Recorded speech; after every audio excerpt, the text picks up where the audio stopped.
Hello again, everybody. Welcome to this session. Today we're going to talk about NVH multi-speed analysis in SimLab, and I will be presenting this topic by myself, but it's a work of multiple teams, as you will see. And the idea to present this is really to go from finding multiple working points. So our first step will be looking at maybe a new application for some of you, the reduced order model that we can do in SimLab in order to find different working points. Then, of course, the main part is to execute magnetic solving. So in this case, it's going to be a step skew transient magnetic motor. And then, of course, we want to do this for multiple speed, and we want to be able to solve an NVH problem and have pictures like this waterfall plot diagram. So I recorded a couple of demos, and I will comment them for you. So the first case, as we say, is the reduced motor model. The goal is really to be able to plot quickly an efficiency map and get the working points. So to know the current, control angle, and speed to reach each working point that we target. So we see we are in SimLab. We already have a meshed model with materials. So we don't want to spend time on this one. And we're going to create an e-motor reduced motor model solution. So in this one, we need to select our bodies. So it can be mesh body or CAD bodies. The two workflows should work. Today, this application is only available with 2D and skew. And as you can see, the skew is just a box that you can tick to add more complexity. So in this case, this was already set up. And you can see I defined 3 layers of skew. So we'll come back to that in the next example. But you can see there's like the list of all the loads and constraints. In particular, for this application, we need to define the circuits and make sure we associate the coil conductors with the regions that are on the main body. So here we have phase 1 to 3. They have a given amount of turns. And we have our 3 current sources, which will impose the current in the coils. And very important in this setup, so we have all the classical transient magnetic, like periodicity, infinite region, magnet, sheet lamination, motion. But the one which is new in this application is the phase sequence. So we need to make sure we associate the right source to the right phase in order for it to compute the park maps. And the only inputs that you need to have is mostly the maximum current. And then you have an option if you want to do fast computation or let's say not fast computation, if it's going to do static computation. And then basically we can update that, and it's going to launch a series of static computations. So it shouldn't last too long, maybe like 5 minutes. And then at the result, you can visualize the D and Q results. So you have the flux on the D and Q axis, you have the inductance on the D and Q axis, torque, and the dynamic inductances as well on each axis. And so one of the other applications you can do from that is actually to try to build an efficiency map. So at the moment, it's a beta version, but we can see we can input some maximum voltage, maximum current, and a maximum speed. So here the speed I enter it in RPM, and it's going to be converted in radian per second. And just from the DNQ maps, it's going to be able to plot us the multiple maps as we know. So if you're familiar with flux motor, it's a similar method. But here it's integrated in SimLab. And in this workflow, we can use it to find the current, control angle, and speed for our multiple working points that will follow. So again, I would say if you're familiar with flux motor, probably it's more mature in flux motor, but this feature also exists now in SimLab. So you're also able to extract a reduced motor model from here without going into flux motor. So now let's attack the main topic, which is the magnetic and NVH definition. So we'll start by defining the magnetic step skew transient analysis. So this time we'll take a little bit more time to show the different steps.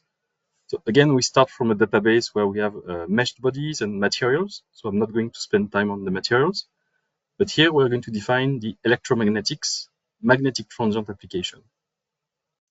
So in our case, we want to do step skew. So it's in the 2D and then skewed application, as we have seen. So let's open the one which is already defined. So here you see we defined 3 layers for our step skew. So the pre-processing will be in 2D, but the post-processing will be in 3D. And you see we have multiple options for the step skew, continuous skew, layer by layer, and we can enter the thickness and angle of each layer.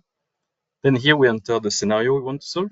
And in particular, we can create this multi-control table, which is our list of working points. So here we have a table of speed, current, and gamma. And these are actually parameters that we can use in the formula later on. So we see here we have 5 working points that can be extracted from the map that we had before. And this is defined in the solution itself. So here we have directly a mesh body. We could have used CAD workflow. The result should be the same. In this case, we're going to review all the different steps. So we see we have the materials defined. So we have lamination, copper, and air.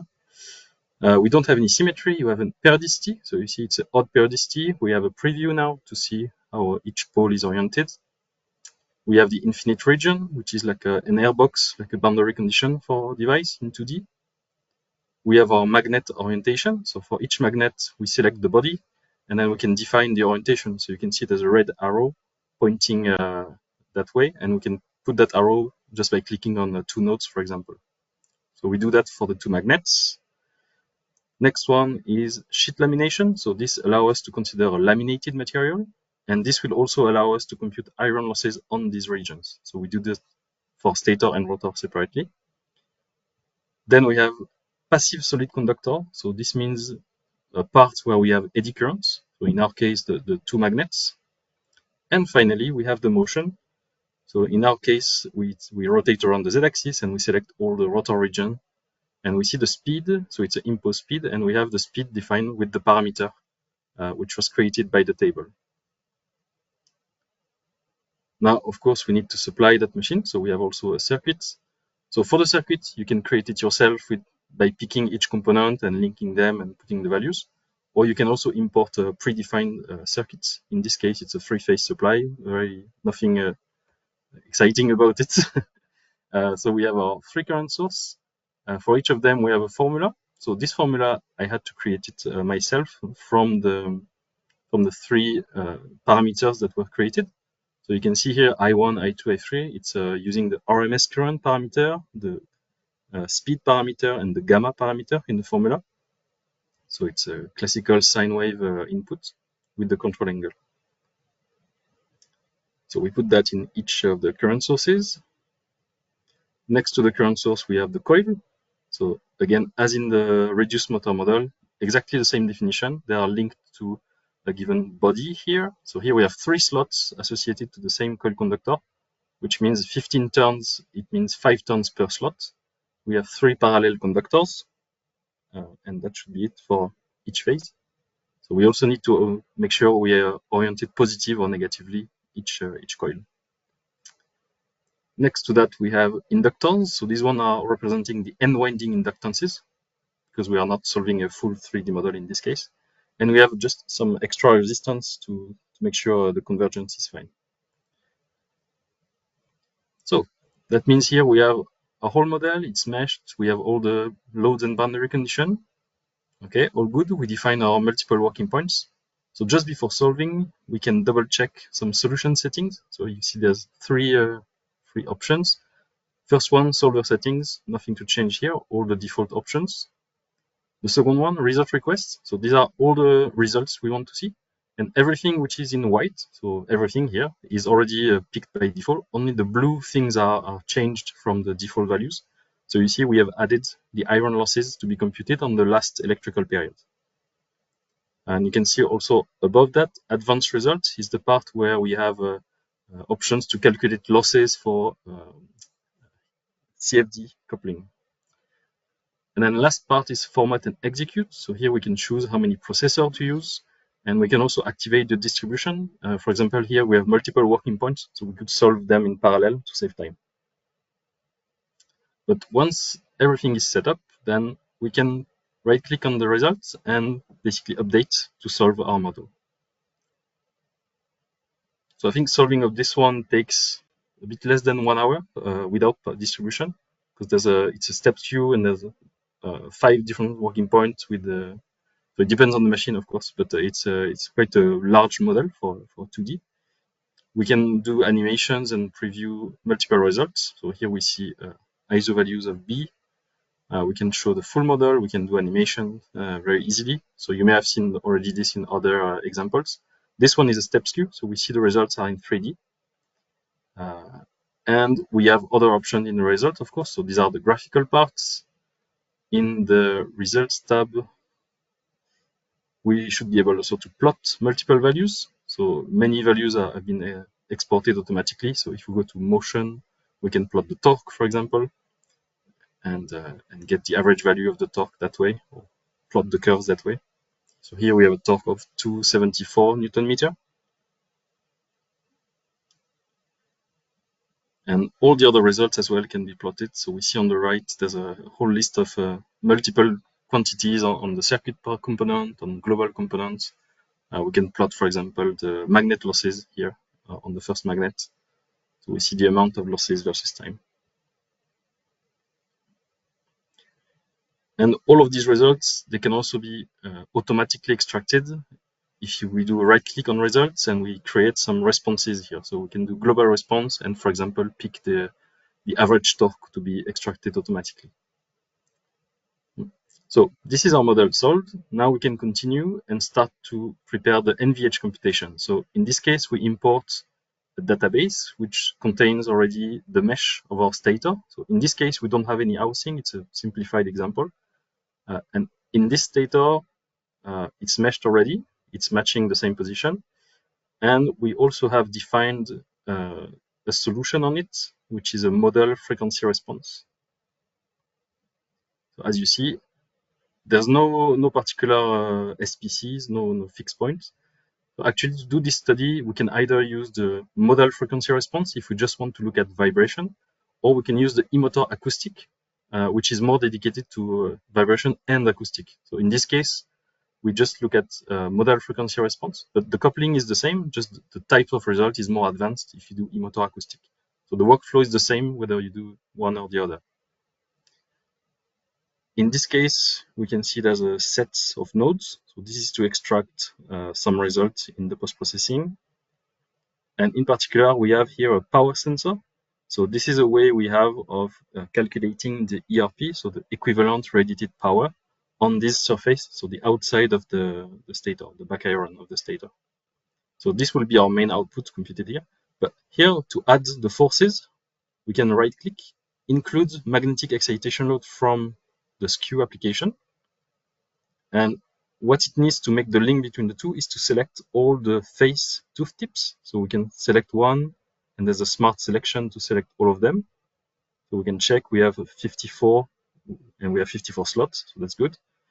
And we can extract the forces on each node of the mesh, or we can have just one force per tooth, which is lighter to run.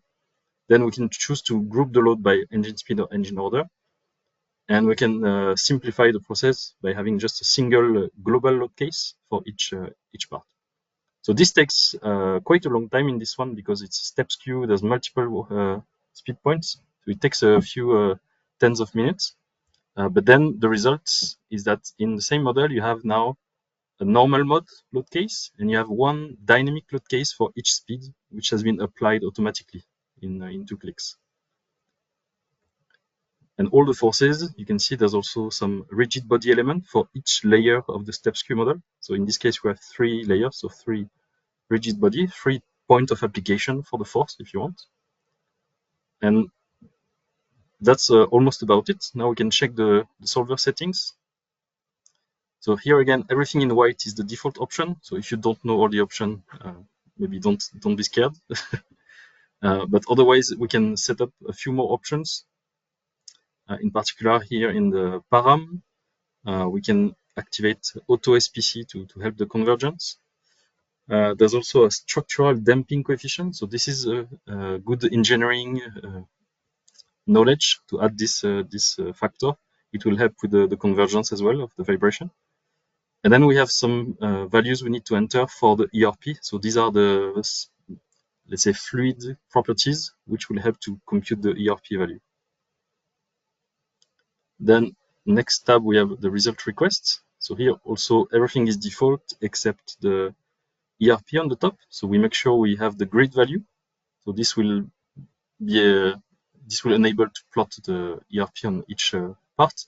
And the applied load is to be able to visualize the load, the forces that we apply as a result.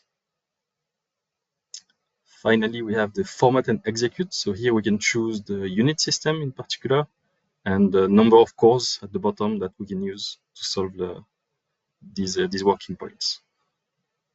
So there's quite a lot of settings and preferences. Of course, this is one example. We have some tutorials to guide you in this.